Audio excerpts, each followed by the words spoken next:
While you're at HUDking.com, click on the bird to follow us on Twitter, click on the F to follow us on Facebook, or enter a street name or zip code in the search bar and see other HUD homes that might be in your area. If you're watching this video on YouTube, click on the subscribe button to be notified about new virtual tours. We are here at 11 Anchorage Bay. That's 11 Anchorage Bay, a very charming 2-bedroom, 2-bath home over in the Bristol Place subdivision, right off of the northeast side of San Antonio, Loop 410 and 35 area.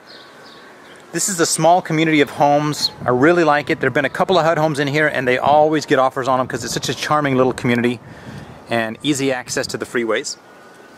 This home has an exterior of brick and vinyl siding.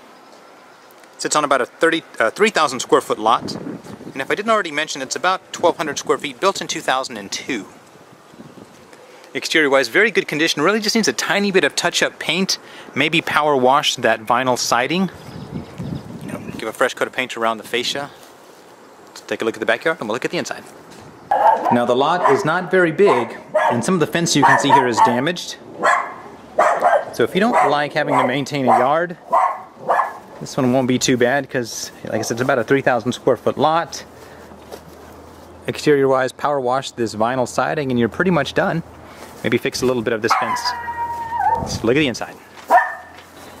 Well, as we walk in, to the left here you have bedroom number 1. Bedroom number 1 really just needs a fresh coat of paint and some carpeting. Sliding closet doors there.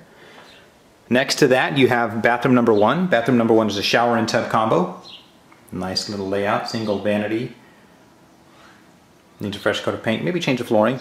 And then you have your open living room here. Oh, and to the right of the door when you walk in is going to be your 1-car garage. Pretty standard 1-car garage, no huge frills in here. But you have your living room here. It's going to need carpeting, most definitely. Has crown molding, it's a nice little accent. We come over here and your dining room and kitchen combo are here. Decent amount of countertop space, cabinet space, little pantry there. It does have the electric range and the dishwasher, but it is missing the refrigerator. To the right here you have your laundry room. Your washer and dryer connections are going to be inside, which is nice. And then you have bedroom number 2 or your master bedroom. Bedroom number 2 here, it's going to definitely need flooring. It's missing carpeting in here. And I suggest a fresh coat of paint. You have your closet there. And behind the door when you walk in is bathroom number 2. Bathroom number 2 is a single vanity and a big garden tub and shower combo. So that's nice. I was not expecting a big garden tub in here. You could probably even put in possibly dual vanities if you wanted to. So that's about it. Home really needs a little bit of flooring, some touch-up paint, and a little bit of paint outside, and you're done. Let me give you a summary. There it is, guys, 11 Anchorage Bay. That's 11 Anchorage Bay in the Bristol Place subdivision. A very charming 2-bedroom, 2-bath home with a 1-car garage. Needs a little bit of touch-up paint, a little bit of flooring, and you're done. This home is listed right now for only $79,000. So guys, if you're interested in this charming little home and you don't have a realtor, I would love to earn your business. You can reach me at 210-706-0616. My name is Jonathan. I am the HUD King, and I want to help you find your castle.